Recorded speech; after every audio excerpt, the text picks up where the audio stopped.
Señorías, hay tres temas que ocupan la actualidad. Uno es el coronavirus y todos os veo razonablemente confiados, ¿no?, de estar unos junto a otros en un país que esperemos está tomando todas las medidas para asegurar que estamos todos bien. Otro es la política nacional, que ocupa todos los salones de arriba de este gran hotel. Y el tercero es el cambio climático, que es una realidad profunda y que alcanza y nos llevará temas de mucho más largo plazo que los dos problemas o asuntos anteriores. Querido gobernador del Banco de España, director general de Repsol, amigos del Club Español de la Energía, muy buenos días. Esta transición energética hacia la neutralidad de emisiones exige ingentes inversiones. Pero ¿cuáles son los datos más relevantes en esta lucha contra el cambio climático?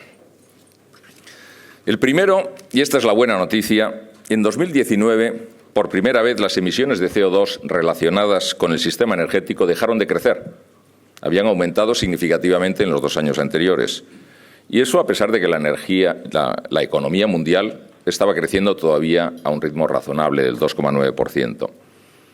Y el segundo dato, este sí preocupante, es que según la Agencia Internacional de la Energía, las inversiones en el sector energético son insuficientes para alcanzar esos objetivos de lucha contra el cambio climático a los que, recuerdo, todos nos hemos comprometido. Europa, con las políticas actuales, tiene que invertir 180.000 millones de euros adicionales al escenario tendencial para conseguir los objetivos que hasta hoy estaban declarados. Con la nueva Comisión y el Pacto Verde Europeo, esta necesidad de inversión adicional crece hasta los 260.000 millones de euros anuales adicionales. Y en España las cantidades son también muy importantes. Por lo tanto, la financiación se ha convertido en un elemento fundamental. Y si no fluye de forma adecuada, no tendremos la palanca fundamental para conseguir esos objetivos climáticos. El Acuerdo de París ya reconocía la importancia del sector financiero para descarbonizar la economía. Y los principios de banca responsable de las Naciones Unidas fueron suscritos hace muy poco por 130 bancos del mundo. Y en España, aprovechando la COP25 de diciembre de este año, casi todos los bancos españoles y, desde luego, los más relevantes, se comprometieron con los objetivos de acción por el clima. Este planteamiento sostenible se empieza a notar. En 2018, los bonos verdes, de los que apenas se oía hablar, ya alcanzaron los 171.000 millones de dólares. Y en el año 19 han crecido en un 51%, hasta los 260.000 no lo tengo anotado, pero crecieron el 51%, por tanto, alrededor de 250.000 millones de dólares. Es decir, alrededor de 1 trillón de US dólares invertidos en bonos sostenibles. Pero esto no era nuevo para Europa, que ya desde 2016 tenía un grupo de expertos de alto nivel con un plan de acción para hacer la financiación de un desarrollo sostenible, con grupos de expertos, con taxonomía, con esfuerzos, con índices de referencia, estándares de bonos verdes. Y llegó el European Green Deal, el Pacto Verde Europeo. Y ahí se liga crecimiento económico y aumento de la competitividad. ¿Y por qué lo hace Europa? Yo creo que lo hace no solo por razones ideológicas o razones de preocupación por el cambio climático, por razones de tener una iniciativa de hacia dónde quiere ir la economía, sino lo hace también desde el convencimiento de que entre el año 90 y el 2018, es decir, la primera fase de este gran esfuerzo de reducción de emisiones, las emisiones de gases de efecto invernadero han disminuido en un 23%, a la vez que la economía europea crecía en un 61%. Es decir, que se puede hacer y se debe hacer. Pero si seguimos con estas políticas, si Europa hubiera seguido con esas políticas, para el año 2050 solo hubiéramos alcanzado una reducción de emisiones del 60%. Y con esto no alcanzamos la neutralidad climática, que hoy sí sabemos, no lo sabíamos en el año 90, hoy sí sabemos que tenemos que alcanzar. Si miramos a Estados Unidos, donde no hay un compromiso con el Acuerdo de París, vemos dos cosas. La primera, que en este año 2019 es la región del mundo que más ha contribuido a la reducción global de emisiones. Pero tampoco debemos llevarnos a engaño. No es tanto la inversión en nuevas energías renovables, que ha sido muy relevante, sino un fuel switching que también es muy relevante, ir transicionando desde el carbón hacia el gas. ¿Por qué? Por razones del mercado global de las commodities. Pero también se ha producido un hecho muy relevante en 2019, y es que las principales empresas americanas reunidas en el Business Roundtable han puesto por primera vez al mismo nivel la tradicional generación de valor para los accionistas con el cumplimiento de expectativas de sus clientes, la inversión de sus empleados, una relación justa y ética con sus suministradores y el apoyo a las comunidades donde trabajan. Y aquí viene lo importante, protegiendo el medio ambiente y con una declaración que dice hay que abrazar prácticas sostenibles en todas nuestras líneas de actividad. Es un compromiso desde los Estados Unidos y de las empresas más importantes verdaderamente relevante. Y las instituciones financieras, bancos centrales, supervisores, desde luego, están haciendo todo de su parte. En el club, ¿nos preocupa la financiación sostenible? Sin duda. En el mes de diciembre, con motivo de la COP25, celebramos una jornada tratando de aportar soluciones a la transición energética con visiones, llamábamos en ese momento, desde ambos lados del Atlántico. ¿Por qué? Por ese debate, si Trump, si América se queda atrás y si Europa lo hace, ¿no? Tuvimos la ocasión de escuchar a Andrés Alonso, que no sé si hoy está aquí, lo he visto en la lista, si está, muchas gracias, responsable de innovación financiera del Banco de España, ¿no?, en ese debate. Y nos abrió los ojos a muchos sobre el riesgo de mercado. Todos hablamos de la oportunidad de las energías renovables, pero él vino a levantar la mano y decir también hay riesgos que tenemos que gestionar. Riesgo de mercado, riesgo de crédito, riesgo operacional en torno a esos factores de sostenibilidad.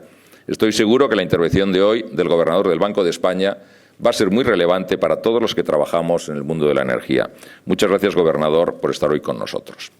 Y en el club, como sabéis, no solo organizamos importantes eventos como el de hoy, sino que también, con nuestro carácter de think tank, preparamos 3 o 4 documentos al año sobre los temas más relevantes en el sector de la energía.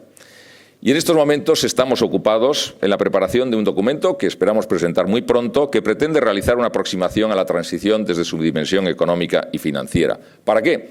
Pues para contribuir a la formación y la información necesaria en este proceso de cambio, donde todos y cada uno de los ciudadanos tenemos que entender qué es lo que está pasando.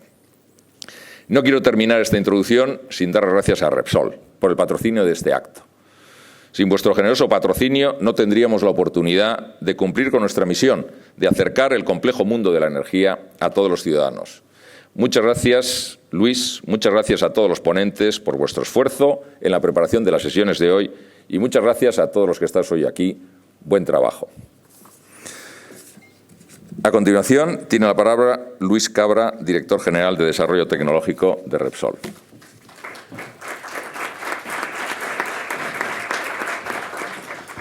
Muy buenos días a todos. Me gustaría contaros algo sobre la aproximación de Repsol a la transición energética y también aproximarme después al análisis de cómo financiar las ingentes inversiones que Miguel estaba destacando que van a ser necesarias para acometer esta transformación, pero moviéndome desde la tecnología hacia la economía. Una primera...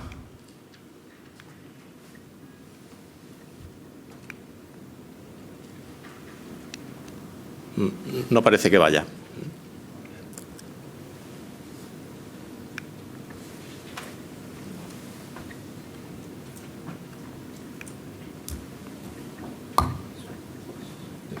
Ya está.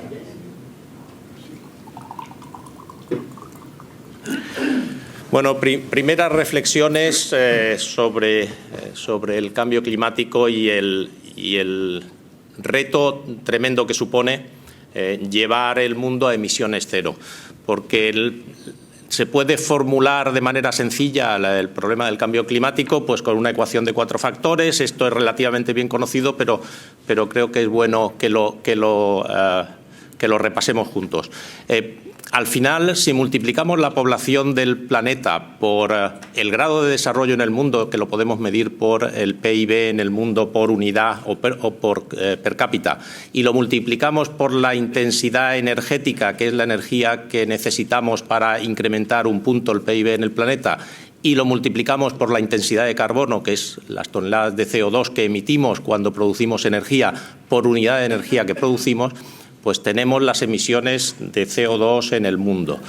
Y esta ecuación sencilla pues nos da una idea de la magnitud del reto. Al final, La eficiencia energética, y tenéis datos en la figura, nos hace desacoplar en todo lo posible la producción el crecimiento energético de la producción de energía, y también Miguel destacaba algunos datos con relación a cómo podemos desacoplar este efecto en parte.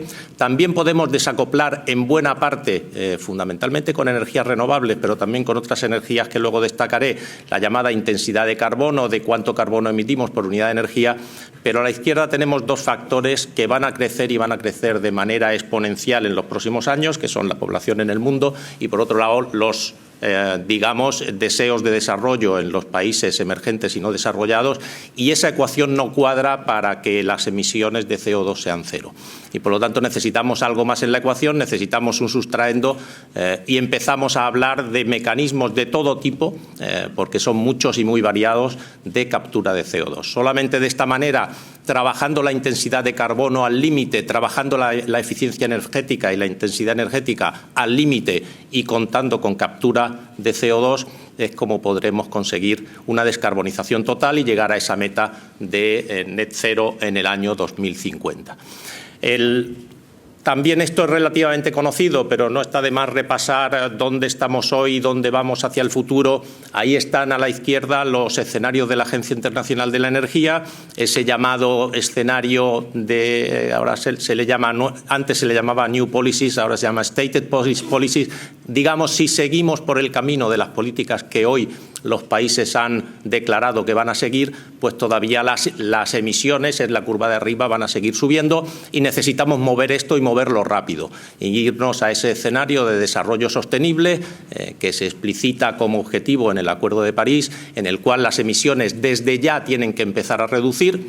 Parece prometedor que en el año 19 parece que hemos sido capaces de aplanar las inversiones, pero esto ya ha pasado en años anteriores. La cierta ralentización económica y la sustitución del carbón por el gas han sido fundamentalmente los elementos que han permitido que en el año 19 las emisiones no suban. Las emisiones, para que bajen, hay que hacer desarrollo tecnológico y hay que tomar decisiones desde este momento con los mecanismos que hoy disponemos, mientras también hacemos que la tecnología se desarrolle para que al final esa curva, como veis ahí, y no de forma lineal, que yo creo que es otro de los elementos que en ocasiones en las formulaciones de finanzas sostenibles creo que habría que corregir, las cosas no son lineales. Tenemos que empezar a curvar hacia abajo las emisiones de CO2 para en algún momento, más pronto que tarde, la evolución tecnológica nos permita profundizar en esa reducción, y todavía el escenario de desarrollo sostenible de Naciones Unidas no nos lleva hacia emisiones cero en el mundo en el año 2050. Nos lleva a emisiones cero allá por el año 2060, 2070, con toda la incertidumbre que las proyecciones tienen. ¿Cómo se acerca Repsol a este problema? Pues Repsol, que modestamente a finales del siglo pasado pues fue la primera empresa de petróleo y gas en el mundo que se declaró favorable al Acuerdo de Kioto. Ya ha pasado muchos años desde entonces, pero en el año 2015, junto con un grupo reducido de empresas del sector, se declaró apoyando el Acuerdo de París, y en el año 2018 formulamos el primer objetivo que pretendía conjugar el corto plazo y el largo plazo. Nos pusimos como objetivo reducir un 40% las emisiones o la intensidad de carbono de nuestras operaciones en el año 2040 y empezar ya por el año 2020, año en el que estamos, donde ya tenemos el compromiso de reducir un 3%. Puede parecer un objetivo pobre, pero volvemos a la situación en la que venimos de un periodo en el que siguen aumentando las emisiones de CO2. No era suficiente con esta formulación. Esto no va demasiado bien.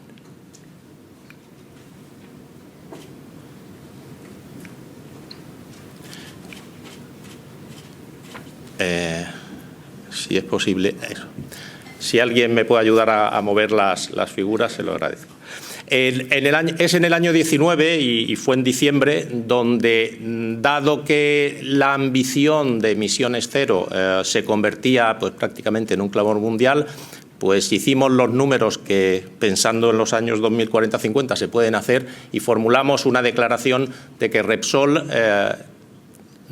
se fijaba la meta de reducir sus emisiones a cero en el año 2050, como corresponde pues, a los acuerdos del New Green Deal en la Unión Europea, etcétera. Y para ello pues, tenemos que hacer determinadas hipótesis sobre la evolución de la tecnología en estos años. La ambición de 2050 es importante y hay que hacerla, pero también el planteamiento de Repsol es que las cosas hay que hacerlas recorriendo un camino y no solo hay que hablar del año 2050, que está muy lejos y todavía hay muchas incertidumbres sobre lo que puede ocurrir, hay que recorrer el camino declarando qué se va a hacer en los años 2025, 2030, llegar a la ambición 2040 y de allí a 2050. Y Repsol también fue, junto con Shell, la primera compañía del sector que cambió la forma de medir lo que llamamos intensidad de carbono o intensidad de reducción de emisiones.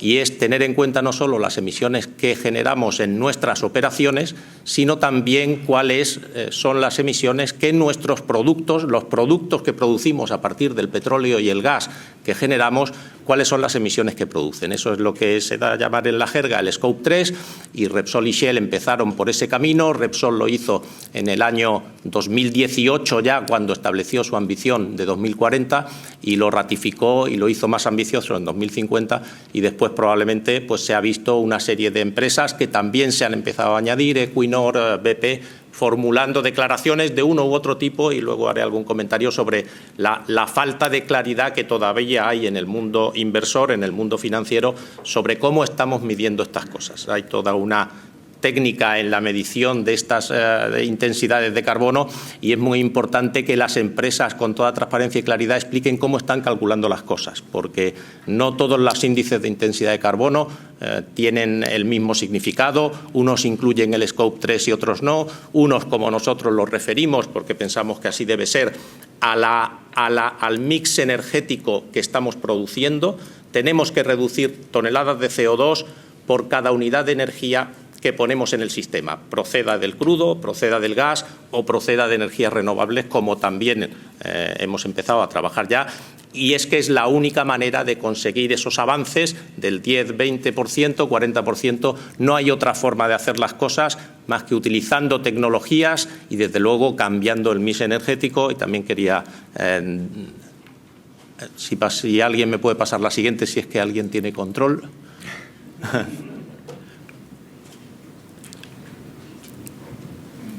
Bueno, ya decía, un apunte sobre tecnologías y luego paso a financiación y economía. Tecnologías. Evidentemente, una forma de reducir la intensidad de carbono es entrar en el sector de las energías renovables y Repsol lo está haciendo. Me gustaría destacar ahora en unos minutos algo relativo a tecnologías. Lógicamente, solar y viento son las tecnologías básicas que vamos a utilizar en los próximos años, sea onshore u offshore, y a partir de ahí necesitamos un desarrollo tecnológico muy fuerte en almacenamiento de energía, que serán baterías, pero también será hidrógeno como forma de almacenamiento de energía y también la energía hidráulica o el bombeo hidráulico también como forma de almacenamiento. Almacenamiento de energía absolutamente ligado a la generación de energía renovable y también ligado a la digitalización de todas las redes eléctricas para poder conseguir un uso optimizado, eficiente y dar paso también, donde sea aplicable, a la energía distribuida, de forma que todos en nuestras casas, en nuestras empresas, también seamos unos gestores de energía a través de sistemas y plataformas digitales. Ese es el primer paquete de tecnologías que pensamos y, desde luego, es con las que contamos para poder descarbonizar nuestro mix energético. El segundo, que es el que aparece en la figura, es la captura, uso y almacenamiento de CO2. Entramos en el sustraendo de la ecuación a la que antes me refería. Y realmente pensamos que no hay forma de llegar a net cero en el 2050 si estas tecnologías no se favorecen o no se facilitan. Yo creo que cuando hablamos de favorecer la penetración de determinadas tecnologías, no estamos hablando de subvenciones, que existirá la promoción a la I+D, etcétera. Se trata de poner las condiciones en el mercado, y luego hablaremos un poquito de esto, para que los inversores, los emprendedores, inviertan en tecnología y desarrollen, al final, actividades industriales en base a determinados incentivos o a reconocer que la emisión de CO2 pues tiene un coste y eso hay que meterlo en la ecuación económica. Todos los elementos de captura y almacenamiento de CO2 y utilización de CO2 también como materia prima para producir otra serie de productos, y se utilizarán, pensamos, desde luego en generación eléctrica con gas. Es una aplicación en la que la captura encaja muy bien para tener un suministro de energía de base que acompaña a las energías renovables de baja intensidad de carbono. Hay sectores industriales de los que se habla no tanto, que son muy difíciles, si no imposibles, de descarbonizar. Hoy día no podemos imaginar, hay algo de investigación, pero no podemos imaginar en términos prácticos cómo se puede producir acero, cómo se puede producir cemento, cómo se puede producir aluminio sin una intensidad energética que está acoplada a carbono. No sabemos cómo producir estas materias primas con energías renovables, por decirlo de alguna forma, y por lo tanto la captura y almacenamiento de CO2 van a estar en la ecuación. También cuando producimos gas natural en los yacimientos, a veces viene acompañado de CO2 y es muy práctico y muy económicamente consentido el separar ese CO2 y reinyectarlo en el yacimiento. Y finalmente, la captura y almacenamiento o utilización del CO2 va a ser también muy instrumental para lo que se llaman ciclos de emisiones negativas, es decir, aquello que nos permite retirar CO2 bien del foco de emisión o bien del aire. El ejemplo que se pone habitualmente es la generación eléctrica con biomasa. Si la biomasa ha absorbido CO2 de la atmósfera para crecer, si esa biomasa la llevo a generar energía eléctrica y le acoplo después un sistema de captura y almacenamiento o utilización de CO2, estamos retirando CO2 de la atmósfera y lo estamos llevando a algún sitio seguro o lo estamos utilizando como materia prima. Existen muchos ciclos de potenciales de emisiones negativas que serán muy importantes para alcanzar la neutralidad de emisiones si queremos que llegue tan pronto como en 2050. Y luego existe todo el abanico de llamadas soluciones climáticas naturales o basadas en la naturaleza, en las cuales ayudemos a la naturaleza en su ciclo natural de absorción de CO2. Las aguas, la tierra y los bosques, por supuesto, pues absorben CO2 y podemos tener actuaciones como la reforestación para poder permitir que esa absorción de CO2 se haga de manera más intensa. Todo eso debería estar en la ecuación. El siguiente bloque de tecnologías que pensamos que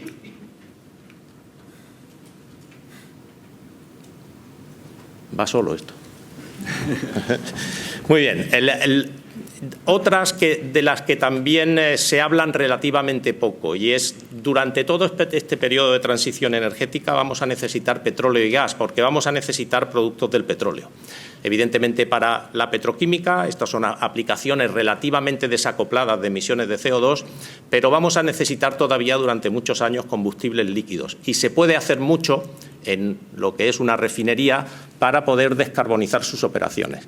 Repsol está trabajando en convertir sus refinerías en centros donde también, junto con el crudo de petróleo, se procesen otro tipo de materias primas, normalmente biomasa o residuos de todo tipo, residuos orgánicos de todo tipo, a partir de los cuales se puedan producir biocombustibles y otra serie de productos.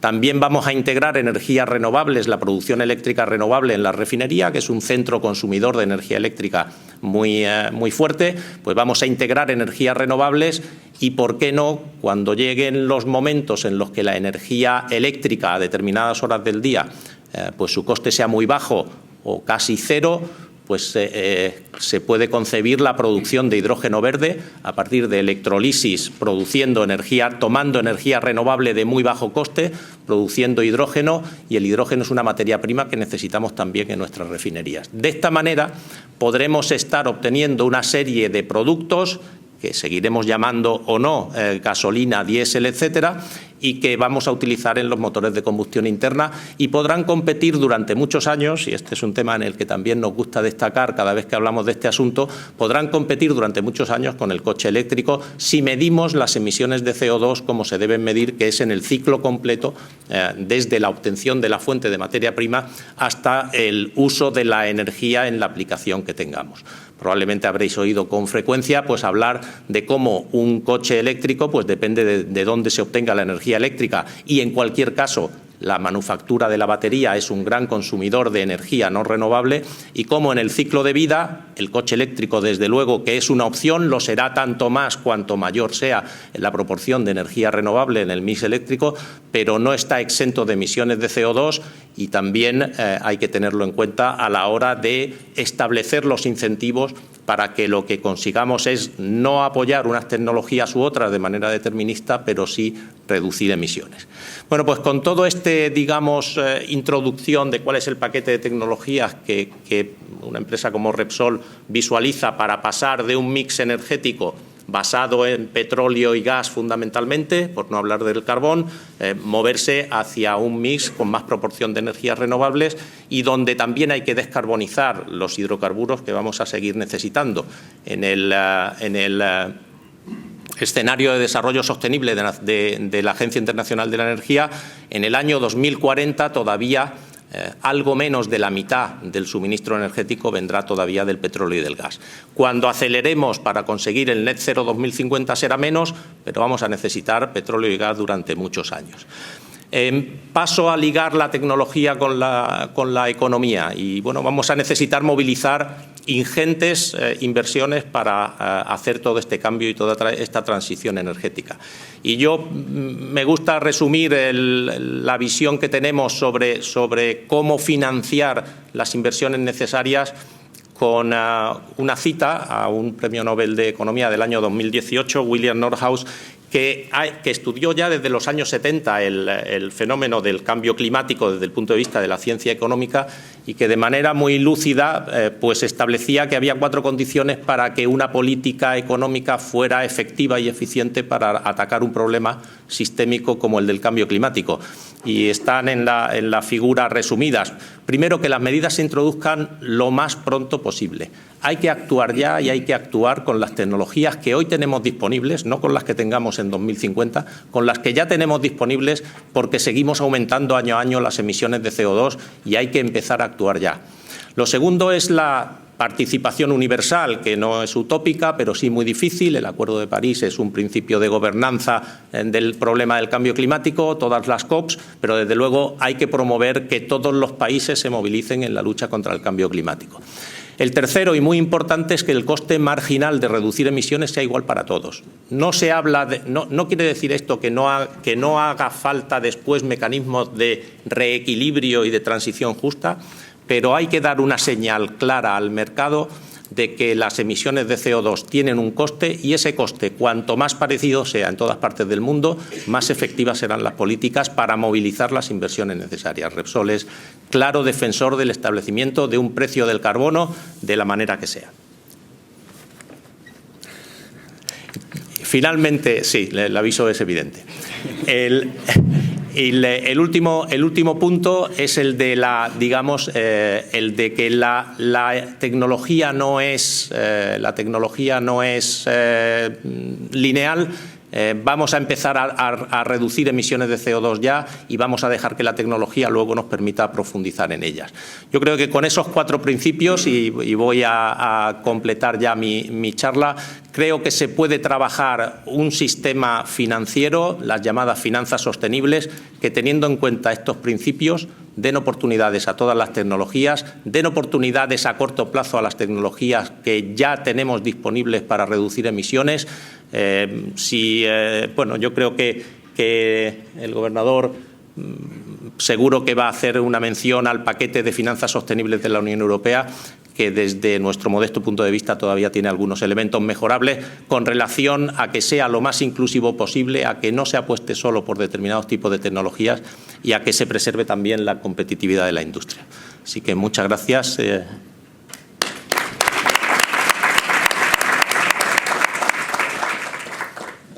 Muchas gracias, Luis. Tiene la palabra Pablo Hernández de Cos, gobernador del Banco de España. Muy buenos días, Miguel. Yo me voy a mover aquí precisamente para eludir tus llamadas de atención. Te lo voy a poner un poquito más difícil.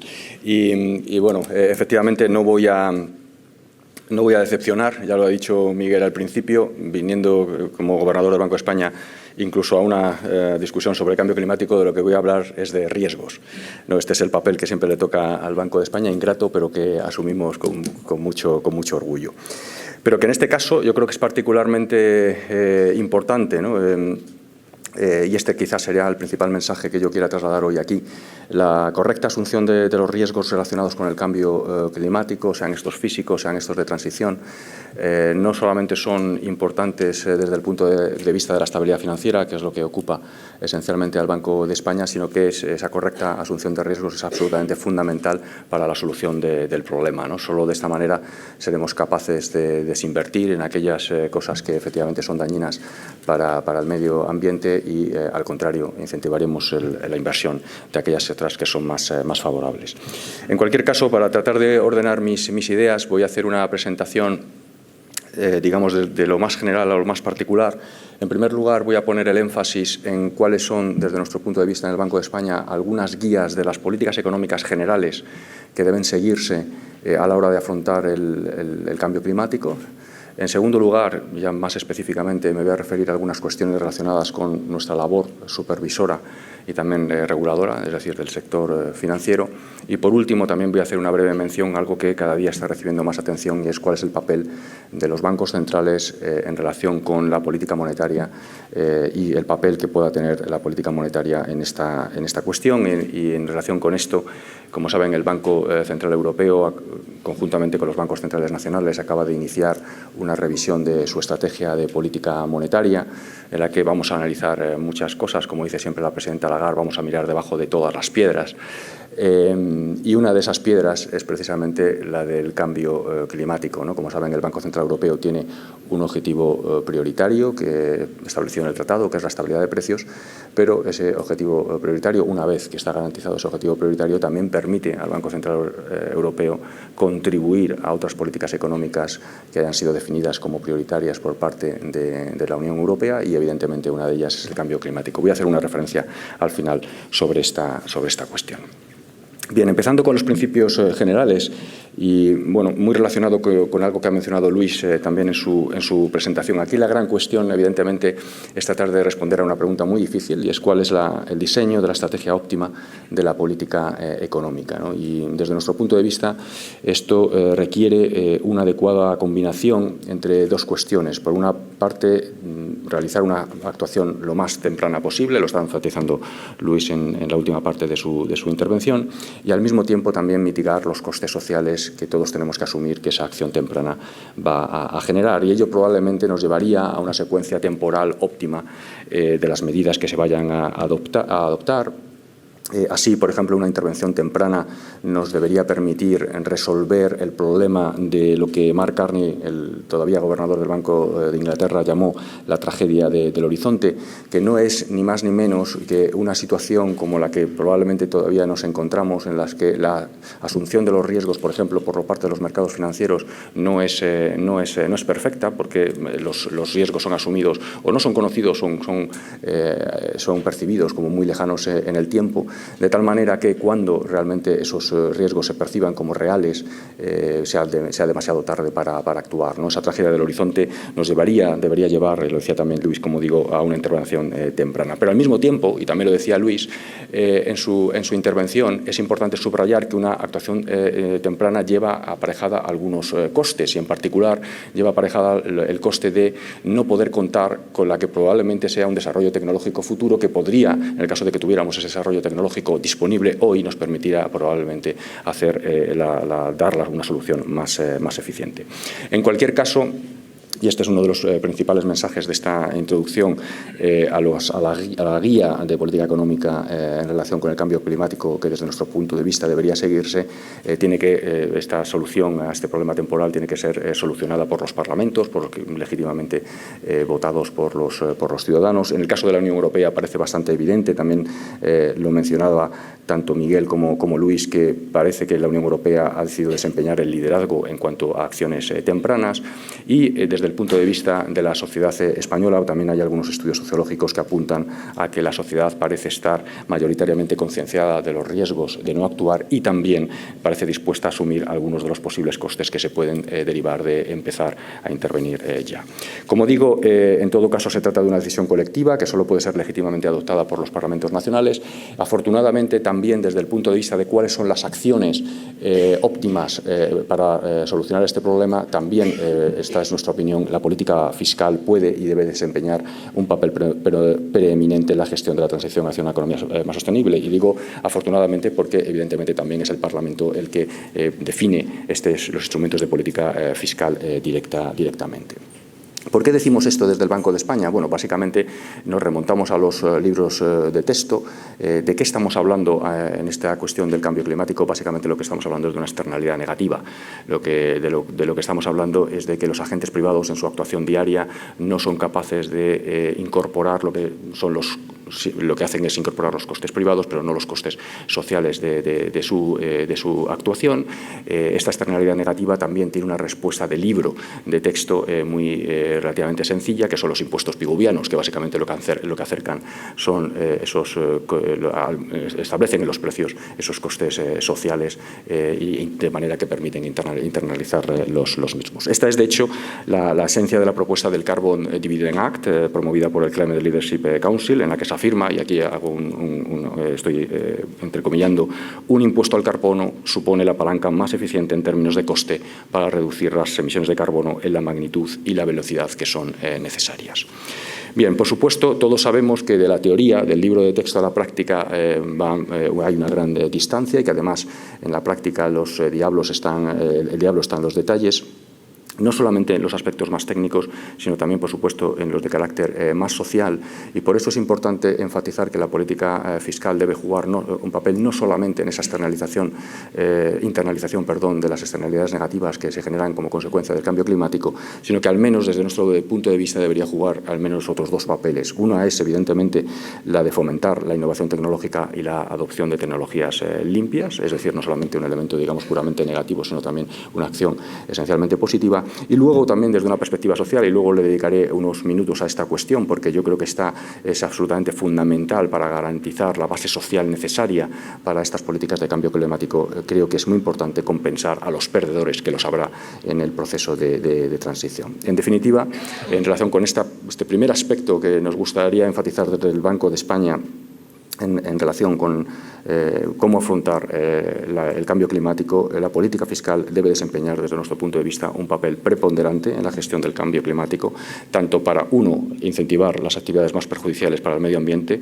como dos, para impulsar las inversiones que sean necesarias para desarrollar tecnologías más limpias y, por último, en tercer lugar, para paliar los costes sociales de la transición. Esta es la primera idea que quería subrayar. En segundo lugar, y esto también parece bastante obvio, pero creo que es importante subrayarlo, no podemos olvidar que el reto del cambio climático es esencialmente global, es esencialmente internacional. Y por eso es importante subrayar la importancia de la coordinación de las políticas a escala internacional. Esto es importante desde al menos dos dimensiones. Una, si queremos ser verdaderamente efectivos. Si no hay una coordinación internacional, las acciones de unos serán compensadas probablemente por otros en un sentido contrario y no podemos incluso eliminar la posibilidad de que se produzca una fuga de carbono hacia jurisdicciones que no estén actuando. Y, por supuesto, también, y esto es muy importante, para reducir la magnitud de los costes de transición. En la medida en aquellas jurisdicciones que decidieran adelantarse al proceso, ¿no?, por buenos motivos probablemente, si esta no es seguida con una coordinación internacional por otras jurisdicciones, pues evidentemente los costes probablemente para esa jurisdicción que decida adelantarse serían inevitablemente menor. Y por eso todas las acciones a nivel internacional son tan importantes y me van a permitir que haga publicidad de algunas de las que el Banco de España forma parte, porque desde luego todos los supervisores, reguladores de la estabilidad financiera mundial están empezando a considerar ya desde hace algunos años como absolutamente primordial la lucha contra el cambio climático y las distintas decisiones que afectan al entorno financiero. Tengo que mencionar, por supuesto, la labor de coordinación desarrollada por la Network for Green the Financial System, de la que el Banco de España forma parte desde el año 2018. Tengo que también mencionar, por supuesto, tengo el honor de presidir ahora el Comité de Supervisión Bancaria de Basilea. Se ha creado también también una task force en el Comité de Supervisión Bancaria de Basilea para analizar los riesgos financieros asociados al cambio climático. En tercer lugar, incluso en el mecanismo único de supervisión, del cual evidentemente el Banco Europeo, del cual el Banco de España pertenece ya desde hace 2 años, incorpora como una de sus prioridades supervisoras la incorporación de los riesgos del cambio climático a las entidades financieras. Y por último también debo destacar la labor realizada en el seno del Consejo de Estabilidad Financiera, el Financial Stability Board, en sobre todo un aspecto en concreto que se ha centrado sus trabajos en los últimos años, que es el de fomentar la publicación de información financiera relacionada con los cambios climáticos, lo que se denomina en terminología en inglés el disclosure. Esta es la segunda idea, la importancia de la coordinación de las políticas a escala internacional. La tercera de las ideas tiene que ver con que esta coordinación de las decisiones, de las acciones de política económica a escala internacional también tiene que ser a nivel interno, igualmente coordinada, ¿no? Y aquí me van a permitir un símil, y es el de la política monetaria en relación con la política fiscal a nivel europeo. Como saben, el Banco Central Europeo en los últimos años lleva desarrollando una serie de políticas denominadas no convencionales para lograr alcanzar su objetivo de inflación, ¿no? Y llevamos también enfatizando varios años, en particular en los últimos 3 años, que sería muy importante que la política monetaria desarrollada por el Banco Central Europeo de estas acciones de medidas no convencionales fuera acompañada por una política fiscal que en aquellos países en particular en los que existe margen de acción fiscal pudiera ayudar a la recuperación económica del área del euro y también, evidentemente, en último término, con la consecución de nuestro objetivo de inflación. Bueno, pues este símil creo que es perfectamente aplicable a lo que sucede con el cambio climático. A nivel interno, las políticas que se hagan por parte de fiscales, como he dicho antes, que deben ser las más importantes, deben ser acompañadas también por unas condiciones que sean favorables a la financiación, en particular de los proyectos que son necesarios para acometer el cambio climático, y también con un entorno regulatorio que no penalice la competencia y que no penalice la innovación. Sin esta coordinación de las distintas políticas económicas, de nuevo, los costes de transición serán también muy superiores, y también la capacidad, la eficiencia de las distintas medidas de política fiscal también será muy inferior. Y por último, y este es el cuarto aspecto que quería subrayar, tiene que ver con un aspecto que quizá no es siempre suficientemente enfatizado, pero que yo creo que es muy importante enfatizar, y que tiene que ver con que una vez que hemos asumido que efectivamente las políticas de cambio climático van a suponer algunos costes sociales, algunos sectores en particular, algunos empleos en particular van a verse afectados, es importante que la política fiscal también trate de minimizar, de hacer una especie de smoothing, si se quiere, de esos costes sociales. Y esto es importante porque desde mi punto de vista, desde nuestro punto de vista en el Banco de España, en el caso de que esto no se hiciera, probablemente vaya a afectar muy negativamente al apoyo social que las políticas de cambio climático vayan a tener en el futuro. Me van a permitir de nuevo aquí un ejemplo, que es el de la globalización. Durante años los economistas hemos venido enfatizando que desde el punto de vista del equilibrio general, la globalización, la apertura comercial, la apertura financiera global de las economías es positiva para la economía en su conjunto. Y de hecho yo creo que la evidencia empírica es absolutamente coherente con este resultado, digamos, teórico de que mayor globalización tiene que ver o está aparejado o lleva aparejado un mayor crecimiento global. Pero al mismo tiempo, quizá los economistas no hemos sido suficientemente enfáticos en subrayar que hay algunos sectores, algunos países que van a sufrir o que sufren como consecuencia de los procesos de globalización. Este es un aspecto, por ejemplo, que Alan Blinder subraya en muchas ocasiones, es que los economistas nos fijamos siempre en los estados estacionarios, dónde estamos hoy y cuáles son las mejoras de movernos hacia otro estado estacionario, pero que no nos preocupamos mucho por los costes de transición, ¿no? Y esos costes de transición, en la medida en que suceden, siempre estamos en un proceso de transición, nunca llegamos al estado estacionario porque siempre hay otro al que debemos alcanzar. Si no los tomamos en cuenta, pues evidentemente lo que las sociedades pueden percibir que esos costes de transición son incluso superiores a los que realmente son desde un punto de vista global. Yo creo que el cambio climático puede ser un buen ejemplo de esto último, y por eso es importante que la política fiscal no solamente se dedique a internalizar las externalidades negativas generadas por las políticas o por las decisiones de inversión Brown. No solamente es importante que haya acciones que traten de fomentar las inversiones green, sino que también creo que es importante que se ayude socialmente a los empleos, en particular a los sectores que más van a sufrir este este coste de transición.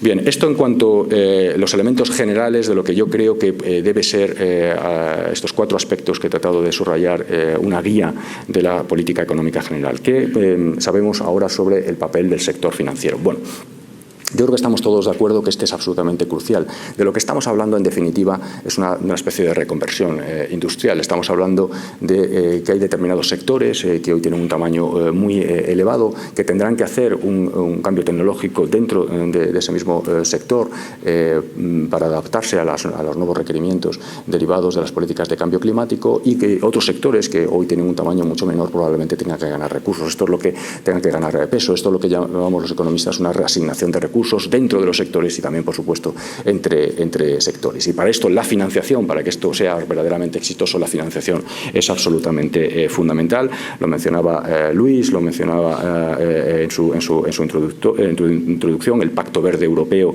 presentado por la Comisión Europea supondrá la movilización de 1 millón de millones de euros de inversiones. Y la pregunta aquí es hasta qué punto los mercados financieros están verdaderamente preparados para aportar esta cantidad de recursos tan importante. Bueno, es evidente, también se ha mencionado con anterioridad, que en los últimos años se ha generado un floreciente mercado para los denominados bonos verdes. Estamos hablando ya de cifras muy importantes, 250.000 millones de euros en el mercado primario, gran parte de ellos emitidos por el sector privado. Sin embargo, me gustaría subrayar al menos 3 problemas relacionados con el desarrollo de estos mercados. El primero de ellos, también ha sido mencionado con anterioridad, tiene que ver con la falta de un denominador común que tenga en cuenta a qué activos podemos denominarles podemos ponerles la etiqueta de verdes y a qué activos no. Como saben todos ustedes, la iniciativa privada ha dado ya una respuesta en forma de estándares de mercado y empresas certificadoras, pero también sabemos que por su relativa novedad estas respuestas no cuentan todavía con una trayectoria y con una reputación suficientemente asentadas. Además, también sabemos que ante el rápido crecimiento de este mercado existe cierta inquietud en algunos emisores e inversores ante la posibilidad de que se esté produciendo un fenómeno de greenwashing, lo que, bueno, yo traduciría algo así como ecopostureo, y esto evidentemente en el caso de que acabara concretándose tendría problemas de reputación muy serios, y por eso es tan importante avanzar en la homogenización de este mercado y conjurar estos riesgos como, pues básicamente con los trabajos que se están haciendo y los avances que ya ha habido, que son yo creo que muy útiles en la Unión Europea para la adopción de una taxonomía de actividades verdes. Esta es el primer problema al que nos enfrentamos en relación con el desarrollo de estos mercados. El segundo de los problemas tiene que ver con que el precio que los mercados asignan a estos activos verdes y los mayores costes asociados a su emisión no siempre pueden ser adecuados, ¿no? Así, por poner simplemente un ejemplo, la emisión de un activo verde requiere costes adicionales porque se necesita evidentemente una empresa certificadora en el momento de la emisión del mismo, y luego con auditorías regulares que permitan seguir manteniendo dicha etiqueta durante todo el periodo de vida del bono. Por tanto, la emisión de un bono verde, uno debería esperar que solo va a compensar al emisor si puede vender estos bonos a un precio superior al de los bonos normales. Bueno, afortunadamente, de momento, este es el caso, dado que se observa una prima negativa a su favor, lo que se denomina un greenium, que muestra el mayor apetito de ciertos inversores por estos activos, pero evidentemente habría que estar alerta a que verdaderamente esta prima sigue siendo negativa en el futuro. Y la tercera cuestión que quería subrayar, que no deja de ser también un problema desde el punto de vista de cuál puede ser el papel de los mercados financieros en relación con la financiación de estas políticas de cambio climático, tiene que ver con algo que no deja de ser una limitación inherente a los mercados de renta fija, y es que todos sabemos que los mercados de renta fija son un mecanismo, y en particular en Europa así lo es, que permite la financiación de las empresas de tamaño elevado, pero que no lo permite para las empresas de tamaño medio y sobre todo para las empresas pequeñas, y por supuesto tampoco para las familias, que también tendrán que asumir algunos costes y requerirán una cierta financiación para realizar las inversiones que requiere el proceso de cambio climático. Bien, ¿A qué nos lleva esto? Bueno, nos lleva a algo que yo creo que todos intuíamos desde el principio, y es que los mercados financieros tendrán que jugar su papel, pero que el sector bancario, las instituciones financieras van a ser absolutamente fundamentales también en la transición, en facilitar la financiación de la transición hacia una economía verde.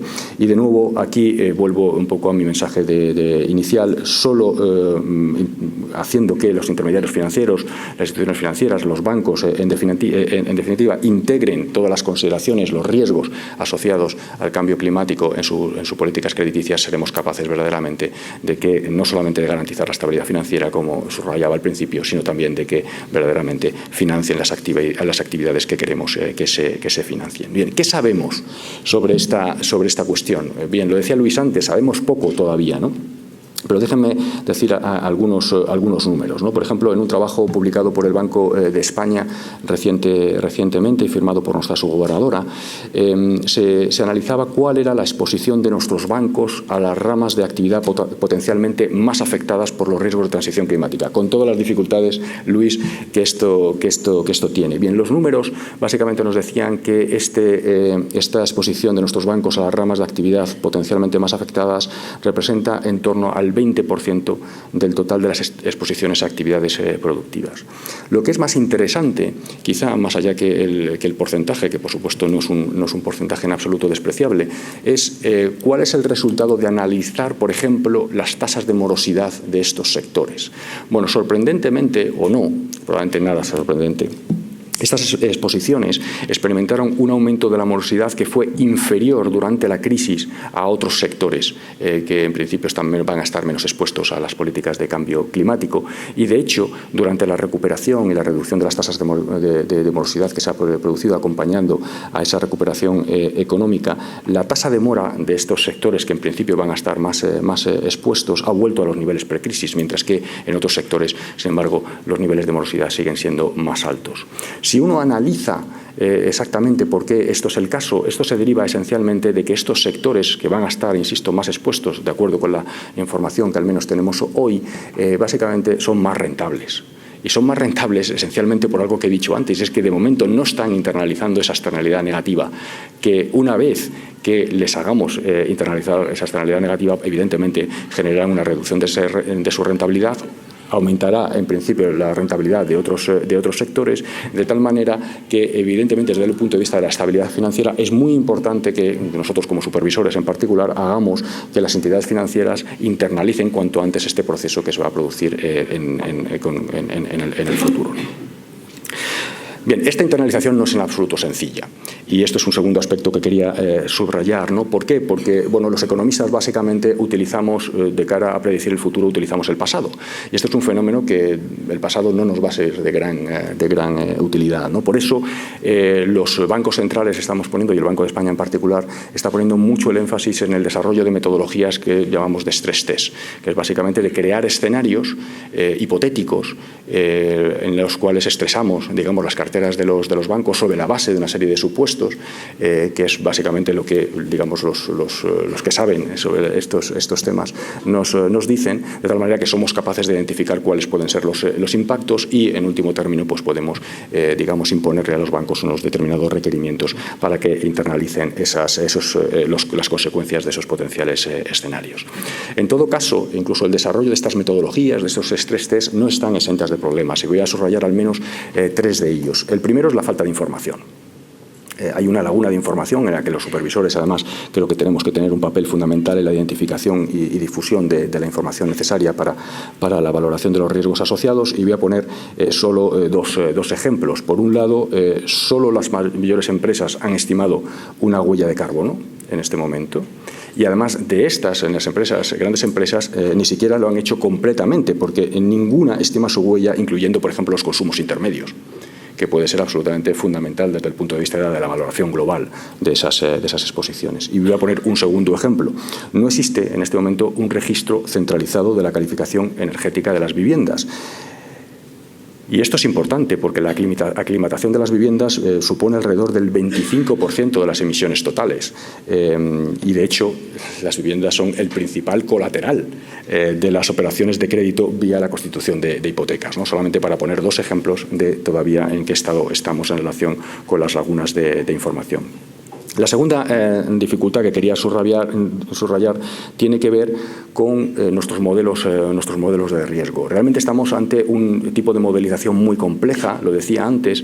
Esto va de cambios sectoriales, de reasignación sectorial que se van a producir en el futuro, y esto realmente yo no estoy seguro que estemos en condiciones en este momento con los desarrollos económicos de modelizarlos adecuadamente, ¿no? O sea, que hay que invertir en modelización en los próximos años para precisamente incorporar todos estos elementos de reasignación individual de las empresas, de reasignación sectorial de las empresas e incluso hipotéticamente también de reasignación entre países de las inversiones, ¿no?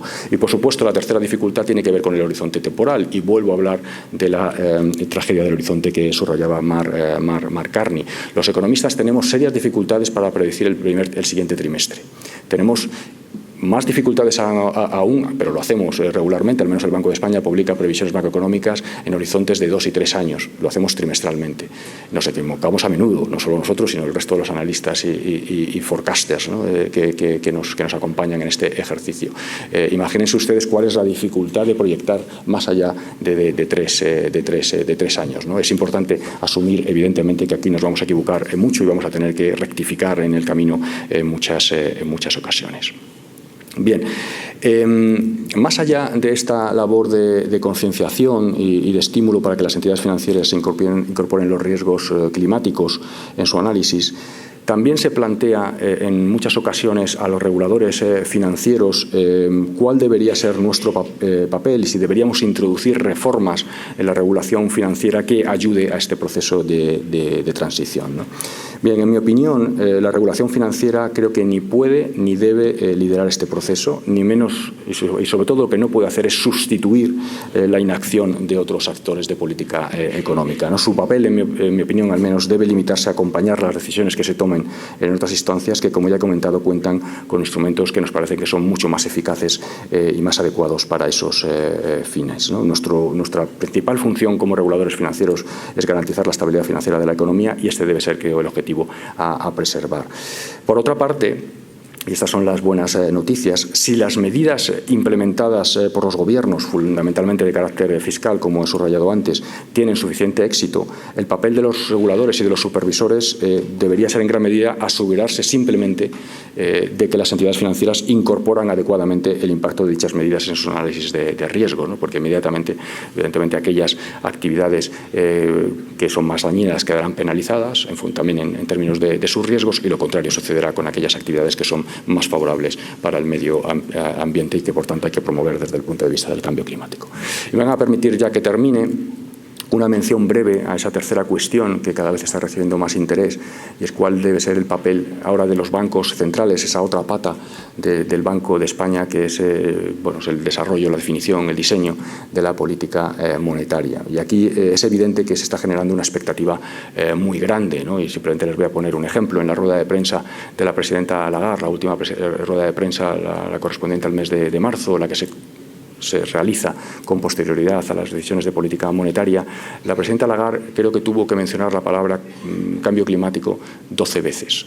Una de cada 3 preguntas que le hicieron en la rueda de prensa, y era una reunión de política monetaria en la que en principio estaba explicando la presidenta Lagarde cuáles eran las decisiones que acabábamos de tomar en el Consejo de Gobierno, que no tenían nada que ver, como se pueden ustedes imaginar, con el cambio climático. Una de cada 3 preguntas estaban relacionadas con el cambio climático. Bueno, no solo esto, sino en general, ¿no?, de la importancia de esta cuestión es lo que justifica que el Banco Central Europeo, y retomo, ¿no?, el comentario que hice al inicio, en la revisión de la estrategia de política monetaria, en el que vamos a analizar cuál es el objetivo de política monetaria para los próximos años, en el que vamos a analizar cuál es la eficacia de nuestros instrumentos de política monetaria, en el que vamos a analizar cuál es nuestra comunicación con los ciudadanos y con los mercados financieros. También hayamos incorporado un análisis que vamos a desarrollar en los próximos meses sobre cuál es el papel que el Banco Central Europeo, en este caso con los bancos centrales nacionales, puede realizar de apoyo a estas políticas de cambio climático. Evidentemente no voy a tratar de anticipar el contenido de unos trabajos que se está simplemente iniciando en este momento, pero al menos sí me gustaría subrayar dos aspectos que me parecen que son probablemente incontrovertidos en relación con cuál debe ser el papel de los bancos centrales. El primero, obvio pero importante, tiene que ver con los bancos centrales tenemos que analizar, estudiar cuál es el impacto del cambio climático y todas las políticas relacionadas con el cambio climático sobre la economía. De esto sabemos muy poco, no solamente, como decía antes, porque los horizontes temporales en los que operan son muy elevados, pero incluso todos las inundaciones, todos los fenómenos de desastres naturales que se están produciendo, los economistas no estamos muy habituados a analizar de una manera profunda. Y esto tiene efectos, evidentemente, sobre la volatilidad, incluso sobre el crecimiento económico, y afecta inevitablemente también a la volatilidad y, por supuesto, también probablemente incluso al nivel o a la tasa de variación de los precios, a la inflación, ¿no? Por eso es importante, más allá de que podamos contribuir a la ciencia en su conjunto, ¿no? En relación con cuáles son las políticas más adecuadas y cuál es la importancia de este fenómeno desde el punto de vista incluso puramente egoísta de nuestros objetivos, creo que es muy importante que le dediquemos recursos a esta cuestión. Y la segunda, muy relacionado y espero que coherente con cosas que he dicho antes. Desde mi punto de vista, el primer objetivo de los bancos centrales debería ser facilitar, conjuntamente con nuestras instancias públicas, que los mercados incorporen correctamente los riesgos climáticos. Si esto es así, inmediatamente nuestras políticas de colateral, por ejemplo, ahora ya definidas, inmediatamente modificarían las magnitudes que estamos dispuestos a aceptar, una vez que los riesgos de las distintas contrapartidas, me refiero, una vez que esos riesgos han sido actualizados y han sido incorporados, han internalizado los riesgos derivados del cambio climático. Estas y otras consideraciones, como digo, serán analizadas en la revisión de la estrategia de política monetaria del eurosistema que acabamos de iniciar. Pero, evidentemente, mientras tanto, los bancos centrales ya hemos hecho algunas cosas, ¿no? Y en particular me quería subrayar una que ya ha realizado el Banco de España. El Banco de España ha aprobado ya la incorporación de los criterios de sostenibilidad y responsabilidad a la política de inversión de la cartera de reservas que gestiona, y dentro de este esfuerzo y teniendo en cuenta las obligaciones de nuestro mandato estamos incrementando progresivamente nuestra cartera propia de bonos verdes y, por ejemplo, somos uno de los miembros fundadores del Fondo de Inversión Verde que ha constituido el Banco Internacional de Pagos de Basilea. Y concluyo simplemente con algunas ideas, tratando de resumir algunas de las ideas que he tratado de trasladar hoy. En primer lugar, vuelvo a subrayar que son los gobiernos quienes están legitimados y mejor preparados para liderar el proceso de transformación hacia una economía más sostenible. Sigo viendo al menos tres patas porque la política fiscal tiene que jugar un papel fundamental en la internalización de la externalidad negativa derivada de las inversiones. Brown, digamos, en segundo lugar, también el fomento de aquellas inversiones más green y, en tercer lugar, y vuelvo a subrayarlo porque esto, insisto, que creo que es muy importante, tratando de minimizar o de reducir los costes sociales que se van a producir como consecuencia de estas políticas. Vuelvo a subrayar también la importancia de que estas acciones sean de una manera coordinada para que sean efectivas, para que se reduzcan los costes de transición. Que, por supuesto, tenemos que subrayar también la importancia del sector financiero, incluidos mercados de capitales y, por supuesto, instituciones financieras, para favorecer este proceso, y que en ese contexto los supervisores y los bancos centrales, en aras de la estabilidad financiera, creo que debemos asegurarnos de dos cuestiones: que las entidades financieras incorporan adecuadamente los riesgos, en primer lugar, derivados del cambio climático, y segundo, que también tenemos que nosotros, como supervisores, bancos centrales, crear las condiciones adecuadas para facilitar los flujos de capital necesarios para la transición hacia una economía verde. Muchas gracias por su atención.